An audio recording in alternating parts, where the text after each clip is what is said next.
Good evening, everybody, and welcome. My name is Nick, and I help direct events here at the Strand. Before we launch into tonight's event with Tim Weiner and Brooke Gladstone, I'd like to share a little bit of history about the Strand. The Strand was founded in 1927 by Benjamin Bass on 4th Avenue's Book Row. Stretching from Union Square to Astor Place, Book Row gradually dwindled from 48 bookstores until, after 93 years, the Strand is the sole survivor, now run by third-generation owner Nancy Bass Wyden. We want to thank you all for your support. Without our loyal community of book lovers, we wouldn't be here today. Tonight we are excited to have with us journalist and author Tim Weiner. Tim has won the Pulitzer Prize for his reporting and writing on secret intelligence and national security.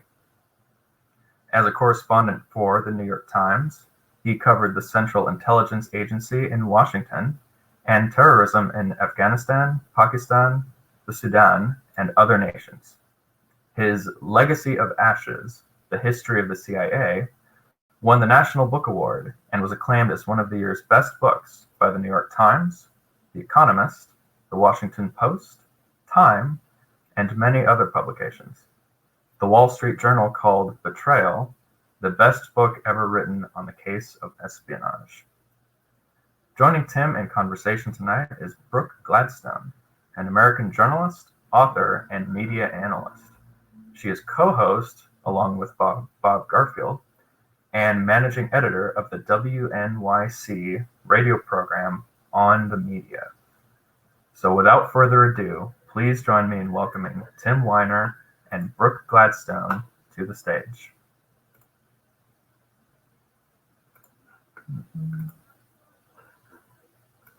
Hi, Tim. Hey, Brooke. First of all, I want to say I really love the book. Really thrilling. And so much stuff I didn't know, and I'm supposed to know this stuff. So thank you so much for that.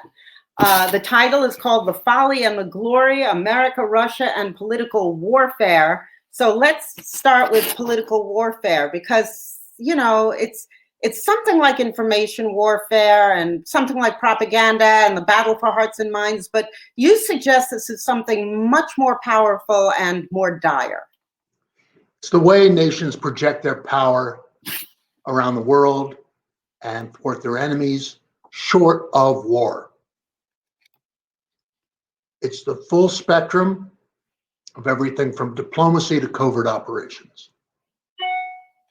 It's information warfare. It's disinformation.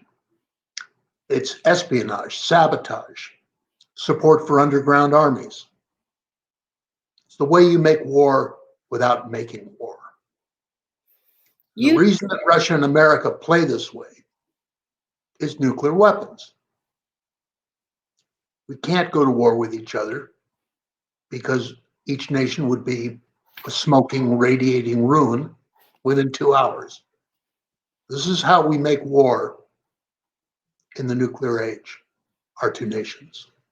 But this was an unequal battle from the start, you say, because America knew almost nothing about this kind of warfare and Russia had been doing it for 400 years. I just wonder whether you're giving the US a little too much credit for innocence and naivete. Well, Brooke, in the beginning, we knew nothing about this. The CIA was created in 1947 to do this. Mission 1 for the CIA was prevent the next Pearl Harbor.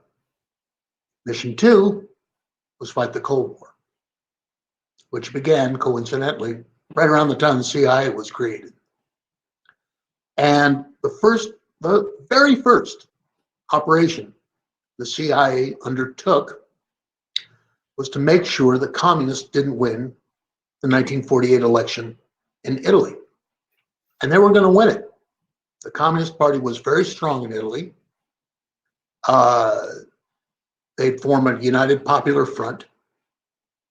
So the CIA went in there with at least $10 million in cash in black bags and working with the church, the Christian Democrats, the Conservative Party, and La Cosa Nostra, The Christian Democrats won by this much. Mm-hmm. Hey, we can do this, said the CIA. We can beat the communists at their own game. And so it began. And with the CIA came its clandestine unit.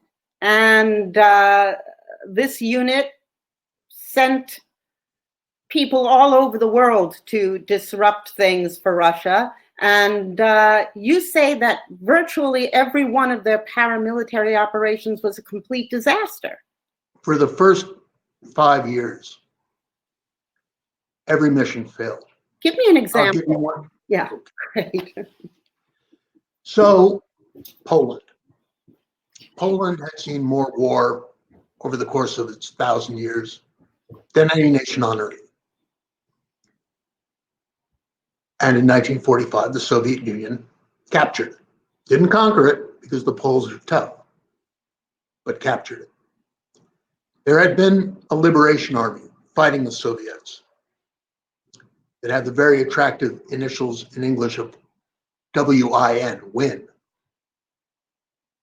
And the CIA thought, oh my gosh, we can support this army. They're getting messages, the CIA is, from inside Poland saying, we can put together a force of 20,000 fighters, send us guns, send us agents, parachute Polish exiles behind the Iron Curtain, send us gold, send us radios. So over the course of 3 years, the CIA, thinking it could form this resistance army into a fighting force that could knock off the Soviet-backed government in Warsaw, sent dozens of recruited Polish agents that had been rounded up and trained in Germany, guns, radios, ammunition, war material, and $5 million in cash and in gold. A lot better. And they got messages back saying, send more. They began to get a little suspicious when they said, send us an American general by parachute to help us fight. At Christmas time, 1952, Polish state radio went on the air and said, no, we've tricked you. Win was an illusion. It was a sting. It was a sting. And the Poles gleefully, addressing the CIA directly, said, and we're going to take that $5 million and send it to the Italian Communist Party. You lose. And the other paramilitary operations you mentioned in China, in Russia, in North Korea, in Albania, you said the cost in dollars and lives was appalling. So President Eisenhower was told in 1956 that the CIA had failed.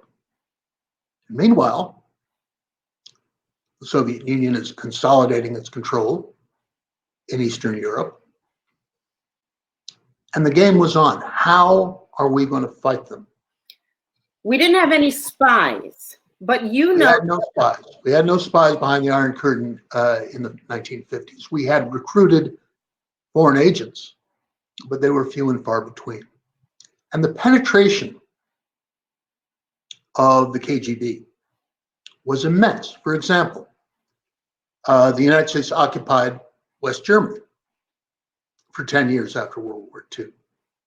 And the CIA created a West German spy service in its infancy to conduct operations like this in East Germany and across Europe. Come to find out in 1962 that the head of the West German intelligence service was working for the Kremlin. The KGB was very good at espionage. They were also very good at disinformation. We did have one notable asset, you noted. A man whose single solitary voice, you said, guided 10 presidents. When we meet him in your story, he's second in command at the US Embassy in Moscow, a keen Stalin observer, a strategic thinker, and also kind of a social political theorist. His name was George Kennan. George Kennan lived to the age of 101. I wrote his obituary in the New York Times in 2005. Kennan worked for the State Department. He was the chargé d'affaires in Moscow at the end of World War II. He had lived more time in the Soviet Union as a diplomat than he had in the United States. He was our Kremlinologist in the Cold War. He returned to Washington, and he, by himself, came up with the idea of the clandestine service of the CIA to do covert operations. And he invented the term political warfare. He wrote the manual, something that he never really acknowledged because it didn't turn out too well in the first 25 years of the Cold War. The Russians have a different term for political warfare. They call it in English active measures. But it's the same thing with certain cultural differences. They had been at disinformation, which is not propaganda. Propaganda can be true, and at its best, it has a core of truth protected by a bodyguard of lies. Mm-hmm. Russian disinformation has that germ of truth, but they've been at it, again, since Peter the Great. Some of the audience may be familiar with the Protocols of the Elders of Zion. Right. That's Russian. That's very Russian. So what the KGB was particularly adept at, and the man who ran it for 15 years and later became the head of the Soviet Union, Yuri Andropov, he created a huge department within the KGB, the Department of Disinformation, that had as many people in it in Russia as the entire clandestine service of the CIA, 15,000 people. And if you were a KGB station chief abroad, you were expected to spend 25% of your time on disinformation. For instance, did you ever hear that the CIA killed JFK? Or that the FBI killed Martin Luther King? Or that AIDS was invented at an Army germ warfare laboratory at Fort Detrick, Maryland? Ever hear that one? Well, millions of people have. That is KGB disinformation. Now, Kennan, when he launched all this, tried to explain to the Americans that Russia has had a different relationship to truth, that it regarded it as optional, as transactional. I mean, what did he say exactly? Under Stalin, there were no facts. There was no truth. There was what the state said. There was no purge in the 1930s. There were no gulags. Unless you were in them, you wouldn't know it. And he said the only way to combat this level of deceit, disinformation, was to fight fire with fire. Lie? We called it propaganda. Now, propaganda comes from the Latin liturgy. It means the propagation of the faith. There is true propaganda. America is a democracy. There is gray propaganda.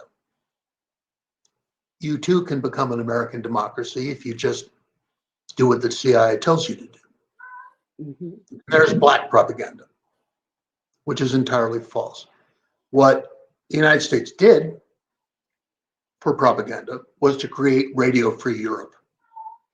let's go to that in a second. I want to lay the groundwork with Kennan a little bit longer because, you hear my cat yelling there, and I'm so sorry. This is a lockdown thing. I can't make him stop. But anyway, Kennan predicted that the Kremlin would, if it could, disrupt our confidence and our national defense, set poor against rich, Black against white, young against old, newcomers against established residents. It sounds very familiar. Putinesque, you might say. And even after, even here. What was Russia doing at that point to set us against ourselves? Throughout the Andropov era, which is from the 60s into the 80s, the KGB became very adept at finding the divisions in American society and rubbing salt in our wounds. Here is just a typical Andropov operation. It was seeded when he was the head of KGB, perfected when he was the general secretary of the Soviet Union, and launched shortly after his death. The 1984 Olympics were being held in Los Angeles.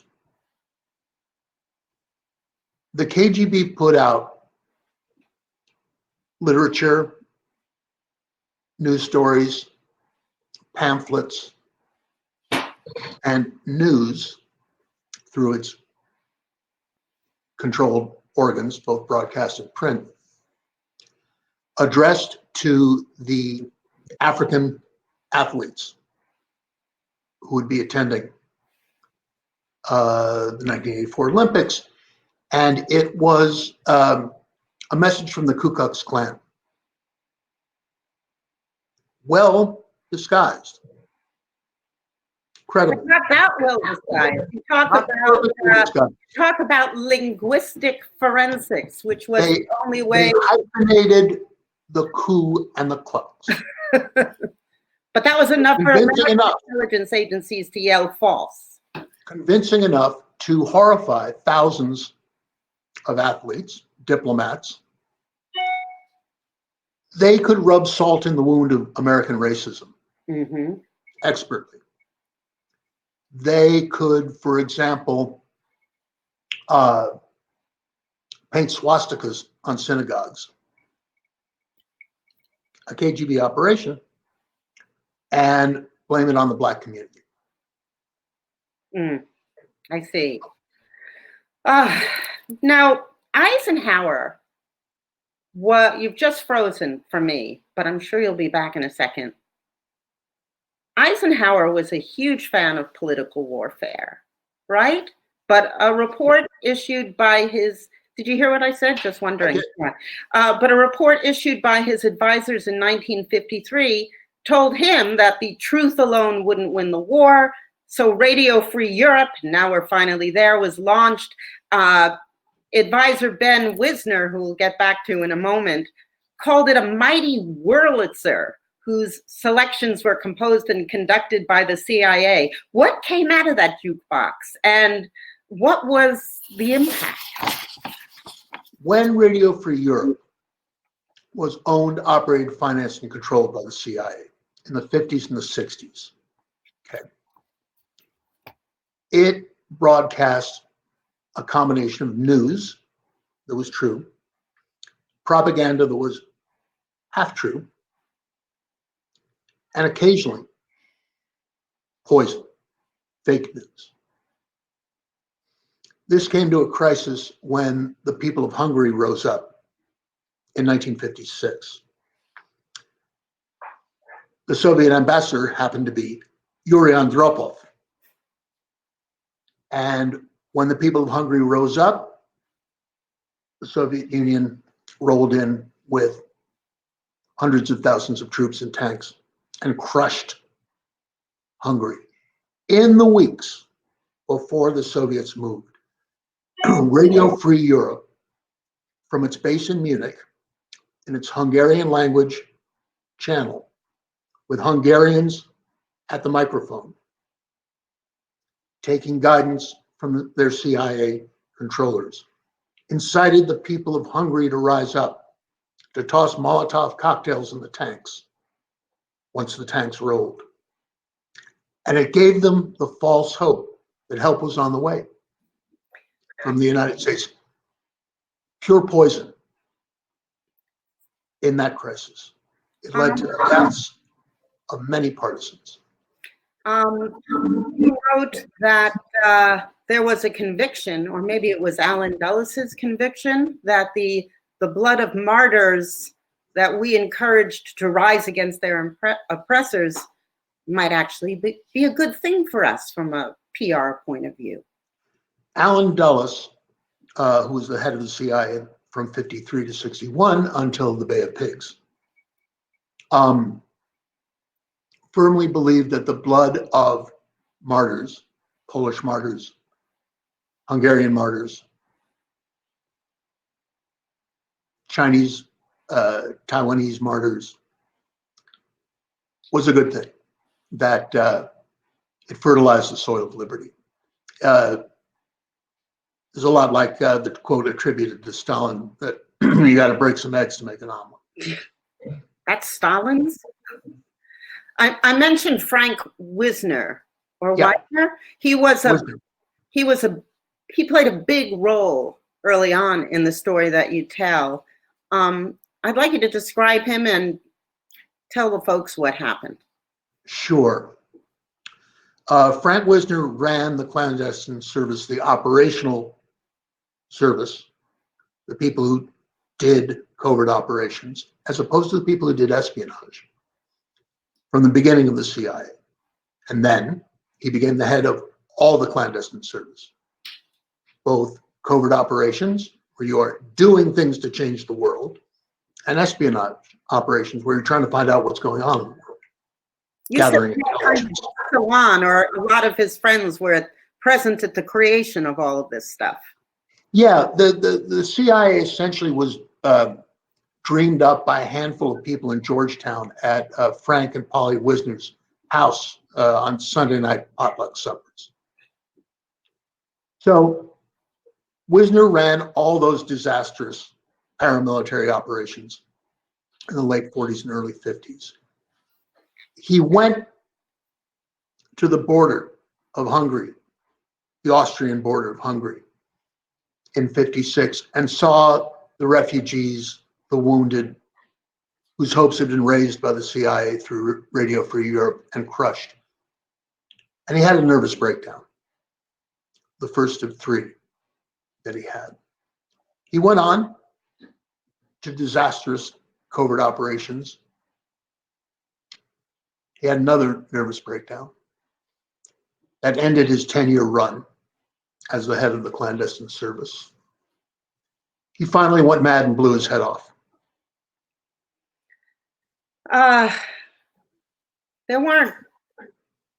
He seemed, I didn't see another character quite like that in your book.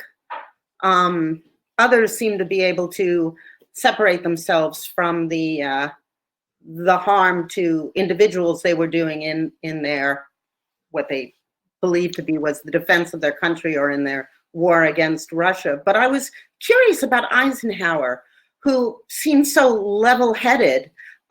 He was crazy about this kind of warfare, political warfare.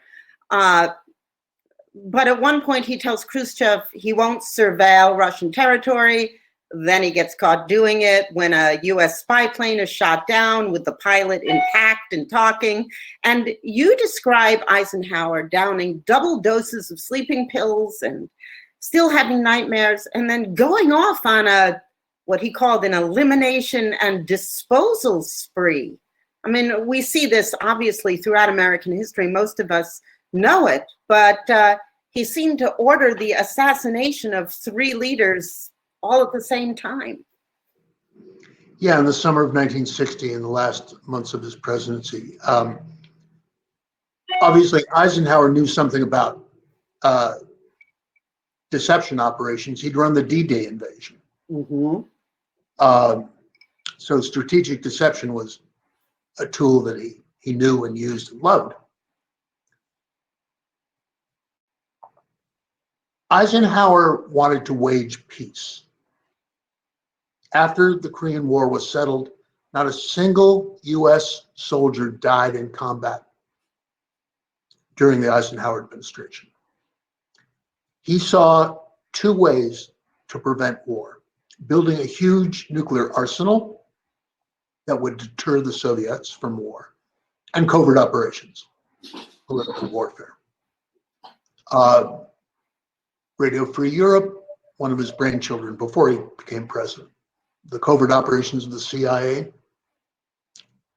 He didn't want to know the gory details, but when the CIA overthrew the Shah, Iran and installed the Shah, good job. At the end, Eisenhower despaired of waging peace, and kindly grandfatherly Ike did, in fact, authorize the assassination of three foreign leaders, Fidel Castro, chief among them. And the only one where the CIA's fingerprints are barely detectable is Rafael Trujillo in the Dominican Republic.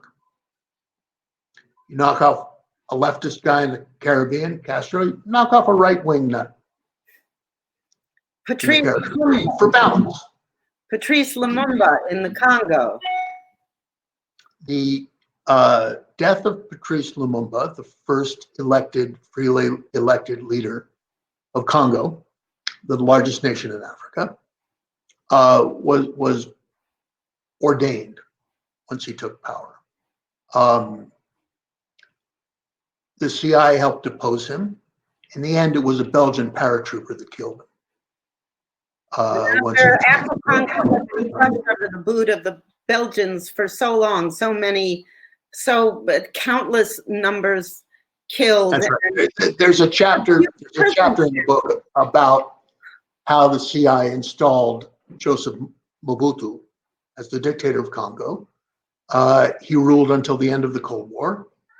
He stole the country blind. He stole $5 billion of its wealth and left it in a state of such chaos that a huge regional war broke out, sort of the World War III of Africa, in which 5 million people died. So the installation of Mobutu as the dictator of Congo, success story. We won. Our guy runs it. He's a bulwark against communism in Africa. The end of the story, not happy. But the argument, always in the Cold War, was we have to fight fire with fire. I was stunned to learn, and maybe everybody already knew this, that Nelson Mandela was sold out by the CIA. And I was horrified by what America did to the entire continent of Africa. But that was more about guns than about broadcasts. Yes, there was no Radio Free Africa. Then it seemed like we started to get the hang of it. In 1954, we got a hold of the inside story of the secret police and the party. And I'd like you to briefly describe that, and I'll jump to some other successes. After the disaster of the WIN operation in Poland, the CIA began to very assiduously, through the recruitment of former communists in Poland who'd come over to our side, and through Radio Free Europe, but ultimately through the spirit of the Polish people. I mean, the Poles are like the Irish of Eastern Europe. The first line of the Polish national anthem is, "Poland is not yet lost." They're hopeless romantics. And at the end of the 70s, in the early 80s, there rose up in Poland a movement of shipyard workers in Gdansk called Solidarity. Solidarity very quickly had 10 million members. It was going to be a force, perhaps the first force, for democracy in a country behind the Iron Curtain that had a chance of gaining power. The Soviets, through their chosen leader in Poland, General Jaruzelski, brought down martial law. So 30 years after the Win operation failed, in December of 1982, the CIA decides, with the help of the AFL-CIO, that it's going to send secret support to Solidarity. Is it going to send guns? No. That would be insanity. It's going to send paper, ink, copier machines, computers, clandestine radio technology, and a super secret device that would allow Solidarity to break into the newscasts of state radio and say, "Solidarity lives. Tune in Solidarity radio at this frequency." And imagine the impact this had. Some gray robot is reading the news at 7 o'clock. Tractor production has exceeded the 5-year. Boom! Solidarity lives. They kept Solidarity alive.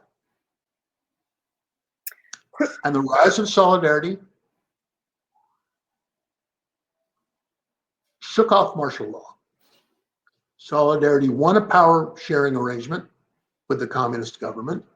Solidarity was chosen by the Polish people as the new ruling party. That was the beginning of 1989, and that was the domino. The spirit of Solidarity spread across Eastern and Central Europe and brought down the Berlin Wall. Then there are other successes. Maybe we don't have time to go in them, but can we take a slight detour a little earlier? Voice of America, Willis Conover. Sure. You tell an Now, amazing. hold on just a second. I got to plug in this computer. Mm-hmm. Sorry, everybody. No problem. I enjoy traveling with you through your home. But I'll just say while you're doing that, Come into my kitchen, Brooke. you have Willis Conover. You tell this amazing story about how he's got a huge number of fans and he decides to go to Poland. What year was that? Willis Conover was on The Voice of America. Mm-hmm. The Voice of America is not Radio Free Europe. Voice of America started in 1942 and it openly broadcast American news, American culture, straight news, not propaganda. And Willis Conover was really the key to the triumph of democracy in Poland in a way. Willis Conover was a jazz DJ. And the Poles loved jazz, loved it. And Willis Conover made them understand that jazz was the sound of freedom. It was liberation music.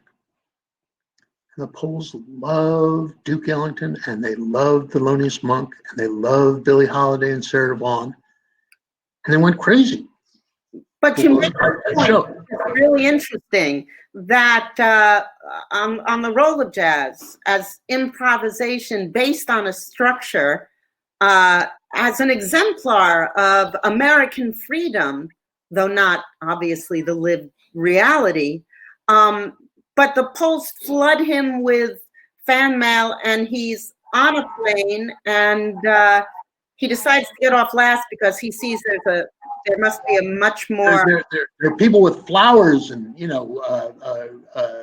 hundreds of people with cameras. And he says, well, I better wait until whoever that's for gets off the plane. He's the last guy on the plane. And he had a run that lasted 40 years. And if you tune into our podcast, Whirlwind, the third episode, we're going to feature the story of Poland and some incredible archival sound of Willis Conover. So I'm going to jump ahead here so that we don't run out of time, and they'll still I'm going to fix the light. Go ahead. So during the Nixon era, we learn about all the god-awful things that the CIA and the FBI were doing here and abroad, murder and mayhem. The Soviets didn't even have to make it up. That suppressed our political warfare for a while. But then Carter signed as many covert orders as Nixon and Ford combined in the name of human rights. So at that point, was there still a difference between Soviet and American political warfare? Well, the essential difference, Brooke, is that they were good, much better than we are, at disinformation. They were brutal in the way that they kept control of their satellite countries. But we had a secret weapon for political warfare: cash money. That bought the loyalties of politicians and political parties all over the world. That projected our power far better than disinformation. So what eventually brought down the Soviet Union, political warfare, was essential to that collapse, was a combination of our secret weapon, suitcases full of cash carried by the CIA to win the loyalties of people and politicians, and the essential operation in Poland, in which the CIA, to its credit, equipped Solidarity with the tools of a free press. And that brought down Big Brother. All the while we have leaders, we have everyone from FDR, before this started, to Kennan, warned us not to try to win by becoming like the foe we're fighting. You say it was the era of George W. Bush, post 9/11, when we crossed indisputably over. Throughout, you were in Russia in the 90s, and you saw with your own eyes America's attempt to promote democracy, to make Yeltsin a Democrat, which is largely done with money and propaganda. And it failed miserably. And one of the reasons it failed was, at the same time, the Clinton administration was promoting the expansion of NATO. Let's get Poland and Hungary and the Czech Republic into NATO, which is a military alliance. It's not a debating club. And in 1999, those three countries became part of NATO, and the American-led military alliance was at Russia's doorstep. This did not help Yeltsin at home. Yeah. Then, also shock therapy. America promoted shock therapy, an economic disaster for the people. well, the Russians felt like lab rats, didn't they, in an experiment, an American experiment in promoting democracy. So then at the turn of the century, three things happen. Vladimir Putin takes over Russia. And he was the protege of who? Well, he's a KGB hood. But he was also Andropov's guy, right? He learned at the feet of Vladimir Putin rehabilitated Yuri Andropov, not as the general secretary, but as the head of the KGB, as an exemplar of where Russia should go. So then comes 9/11 and the war on terror, and everything in the American toolkit, espionage, diplomacy, all our power is devoted to the war on terror. We don't do political warfare anymore, and we haven't for 20 years. Mm-hmm. Everything was devoted to the war on terror. We took our eye off the ball. We certainly took our eye off the ball of Russia during the war on terror. But how did it become like our foe? Well, meanwhile, Vladimir Putin is ginning up 21st century political warfare. And first, he takes down the nation of Estonia, which had become a NATO member. Right next door, the capital of Estonia is 200 miles from St. Petersburg. Takes them down with cyber operation, just to bloody their nose. Then he takes over Georgia with a cyber operation and military operation. Splits the country in half, the Republic of Georgia. You say Georgia was a watershed moment. Estonia, 07, Georgia, 08, and then Ukraine. Takes down Ukraine in 2014, seizes the Crimean Peninsula. And then, when the Ukrainians try to have an election at the end of 2014, the Russian cyber warfare unit gets into the Central Election Commission, into their computers, and alters the tally of the vote to show that a fringe pro-Putin candidate has been elected president of Ukraine. And this news goes out all over the world on Russian state media and on Ukraine media until the election commission figures out how to kick the cyber warriors out of their computer system and post a correct tally. And I'm telling you right now, that is one of several nightmare scenarios for our election in November. They can do that. Let's move to what happened at our election. I also want to quote from, I'm not sure, let's see, Makhmur Gareyev, retired general, was highly attuned, you said, to the power of disinformation as an instrument of war. Quote, the systematic broadcasting of partially truthful and false items could create mass psychosis, despair, feelings of doom, and undermine trust in the government, creating a fruitful soil for actions of the enemy. Well, this is Russian military doctrine under Putin. They are not a powerful nation. What they're especially good at in projecting their power is political warfare. We're out of the game. We don't do it anymore. We're not playing offense or defense. And the Russians, we won the 20th century in political warfare. They are winning the 21st. So let's talk about Putin and Donald Trump. There's a rich section on that, and I'm not sure what you want to focus on there. There's so much regarding the last election and the investigation and Mueller and what's coming next. It is no secret that Donald Trump parrots Russian propaganda. It is no secret that Donald Trump bends American foreign policy toward the Kremlin's goals. It is no secret that Donald Trump was supported by Putin with a brilliant covert operation in the 2016 election. And it is no secret that virtually everything he does toward the Russian Federation is kowtowing to Vladimir Putin. And the question is why?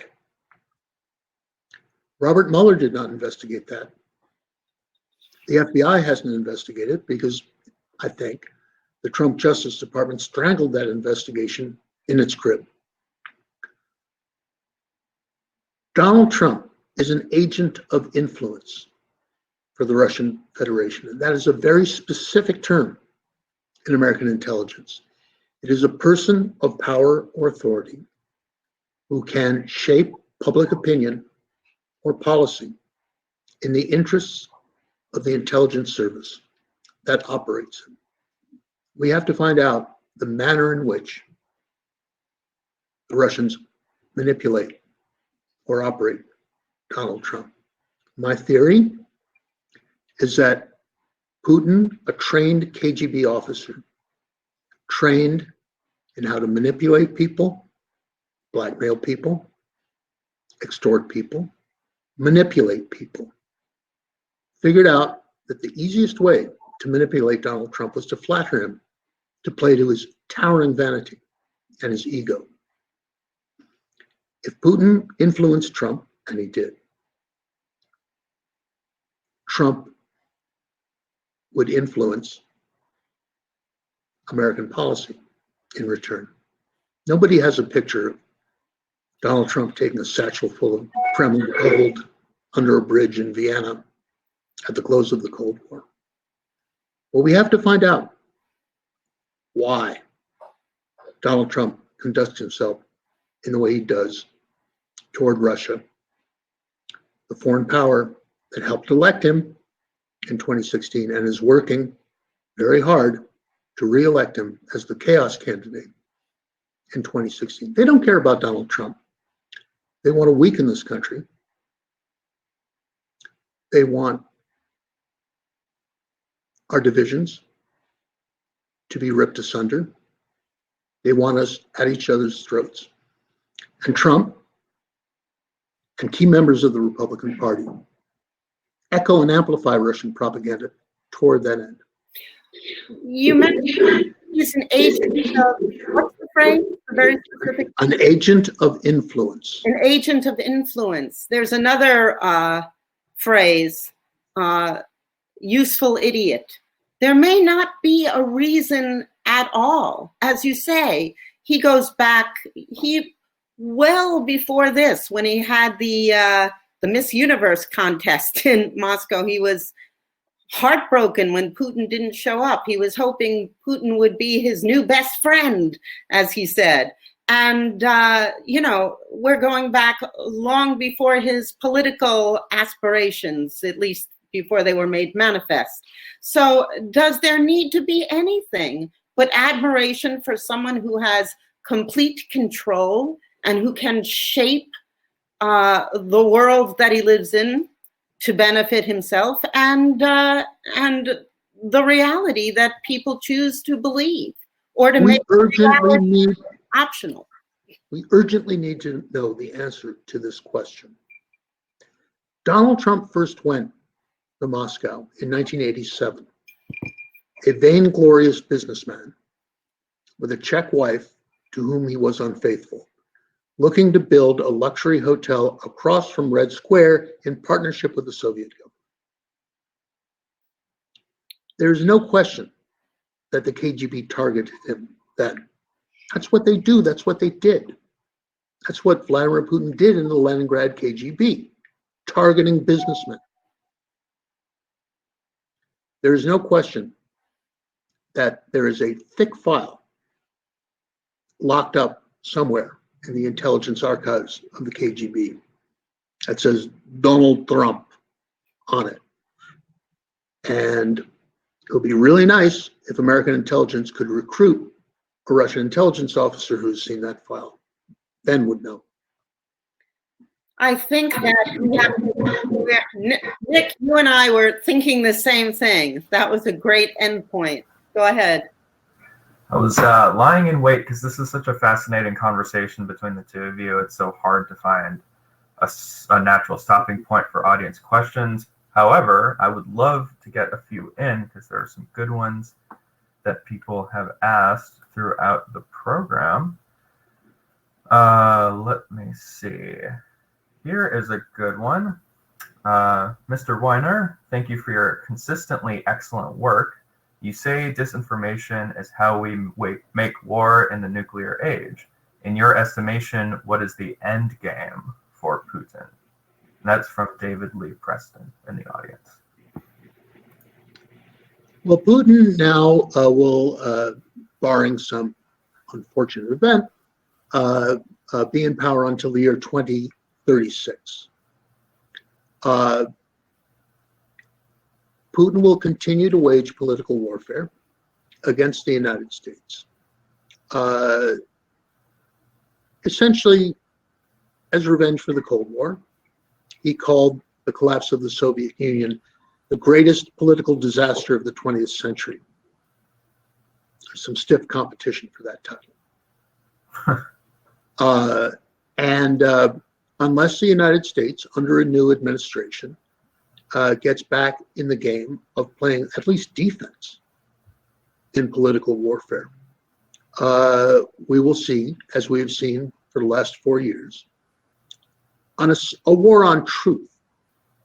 Remember when Trump and Putin got up together in Helsinki 2 years ago, and they were asked by a reporter who attacked the 2016 election?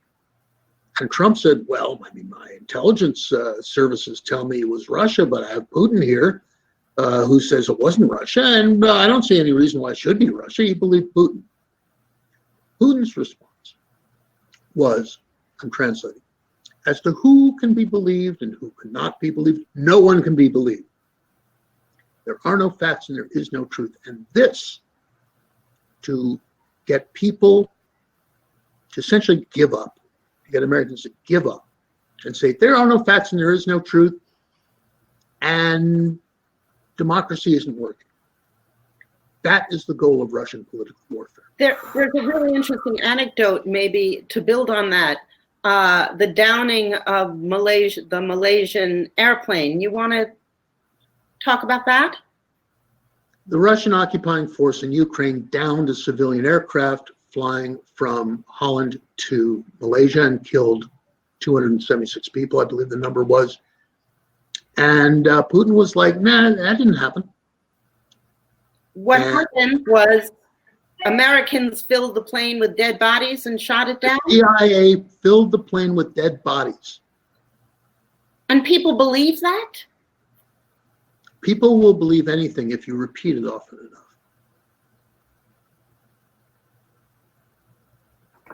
That's a sobering thought. How about we take another question? Let's see.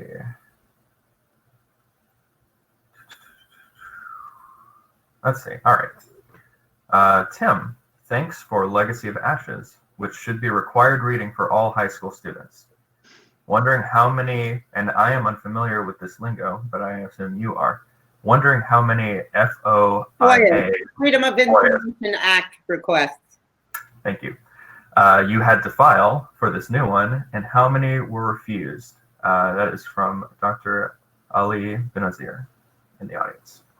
Well, over the course of my life, I have filed a few Freedom of Information Act requests. My wife is actually the expert at that in her work at the National Security Archive. The Legacy of Ashes was the product of 20 years of research. After the Cold War was over, the head of the CIA, Bob Gates, said, we are going to declassify our Cold War history. The clandestine service didn't like that. In the event, it took about 15 years for the pig to go through the python, and there'd be enough declassified documents available so that you could write a history of the CIA, augmented by hundreds of interviews on the record. And by 2005, there was a critical mass of declassified documents available at the CIA's reading room, in effect, to tell the story. Do you want to talk about the Mueller investigation a little bit? We have a question about that here. I just skipped here. Yeah, Brad. That's from Brad. Talk about Mr. Mueller's failure in his investigation. Did he fail, or was that a campaign of political warfare? And how he could have indicted Russia? Well, you know, the Mueller investigation did lead to the indictments of 13 members of the Russian military intelligence service who carried out the hack against the Democrats in 2016. What Mueller didn't do was he was told by the Deputy Attorney General, who was the acting Attorney General in this instance, Rod Rosenstein, not to conduct a counterintelligence investigation. That is, not to look into concrete links between Donald Trump and Russia. He conducted a criminal investigation in which people were indicted for perjury or tax fraud. But he didn't do the counterintelligence investigation, and neither did the FBI. No one has conducted a counterintelligence investigation of the President of the United States. And it is urgent in the next administration that that investigation be carried out, or the question will hang over this country like an incubus. These are all so heavy. Oh, I'm sorry, Brooke. Go ahead. No. Do you have another question? I know that I just think that a lot of people will be hearing more and more about the Internet Research Service, and it's had a huge role in the elect campaigns past and now present. And I think if you gave, it would be useful for listeners. And now I feel like I'm on the radio to understand what that actually is. The Internet Research Agency was a Kremlin-financed, Russian intelligence-backed operation based in St. Petersburg. They were the ones that attacked our election. They were the ones that flooded Twitter and Facebook and Instagram with disinformation. They were the ones that advanced conspiracy theories. They had a left front that got people to vote for Jill Stein or not for Hillary Clinton. They had a right front that supported Trump. And their biggest front was a black front that tried to convince African American voters not to vote at all, not to vote for Hillary Clinton. Trump won the election by 78,000 votes over 3 states. And there's no question in my mind that the Internet Research Agency and its work helped provide that margin of victory. They are back. They are back in full force. They are the ones, along with Russian intelligence operatives working with them, that convinced Donald Trump that Ukraine had somehow obtained the secret server that Ukraine was working against an election. Trump buying into a Russian conspiracy theory is what got him impeached. Russian disinformation captured Donald Trump's mind. He pursued a conspiracy theory in Ukraine, and that's what got him impeached. They are back in full force to affect, alter, monkey wrench the 2020 election. And that is a great and present danger. I think we have time for a couple more questions. I hope I'm cheering everybody up out there. I mean, I'm feeling great. I don't know about everyone else. But, oh, by the way, folks at home, I sincerely apologize if I am mispronouncing anyone's name. But feel free to reach out and let us know through events@strandbooks.com. Tim, in conjunction with Dr. Benazir's question, could you say something about the CIA sources you've developed over the years? Generally speaking, who are they and how did you develop them? That's from Ed Scarvalone. Well, I'll try to be brief because I know our time is short. In 1987, I went off to Afghanistan to cover the CIA's huge covert operation of shipping hundreds of millions of dollars of weapons to the Afghan Mujahideen who were fighting the Red Army, the Soviet Army in Afghanistan. Before I went, I called up the CIA and said, hey, how about a country briefing on Afghanistan? And they laughed at me. So off I went, came back 3 months later, and I hadn't been back in Washington for a day, and my phone rang. And it was the CIA saying, hey, Tim, how are you? How was your trip? How'd you like to come in for that briefing now? And I walked into the headquarters of the CIA for the first time, and up on the left-hand wall, as you walk in, big letters in gold, bas relief, from the Gospel of John, it says, and ye shall know the truth, and the truth will make you free. And I was hooked. So what I did was I started trying to interview the old boys, like former director Richard Helms, former director William Colby, who were living in comfortable retirement in Washington. Didn't have a lot on their plate. Happy to talk to a reporter about the history of the CIA. Helms and Colby vouched for me. with their colleagues. And over the course of 20 years, I got to know more than 300 present and former CIA officers. But it began with Dick Helms, Director of Central Intelligence from 65 to 73, having a beer with me and talking about Richard Nixon. That's where it all began. Nice. All right. Time permitting, I'd love to jam one more question in here. I know we're just about at time, but this is a nice philosophical one I think we could leave on. From Amy Ross in the audience. Can tweets really be as dangerous as nukes? Well, nuclear weapons can kill tens and hundreds of millions of people. Disinformation can poison a democracy. Disinformation can shatter our belief in founding truths. Disinformation can cause us to distrust the evidence of our own senses. And disinformation can cause millions of people to vote for a crooked grifter for president. That's dangerous. Hope all of you are registered to vote in the audience. It's really a fascinating book. Thank you so much, Tim. And I would like to say, in conclusion, that on Wednesday, in conjunction with Leon Nefjak, who is the creator of Slow Burn and Fiasco, we are launching a podcast based on this book called Whirlwind. And it's awesome. It's so good. So everybody tune in, wherever you get new podcasts. Well, he's on what is he on? Leon is on a, what's the name of that service? Well, you can get it wherever you get it. Okay. All right, folks, we just dropped in the chat, New York State online voter registration. If you haven't taken care of that, the deadline is early. It's like first week of October, I believe, or early second week. Let's say first week of October to be safe.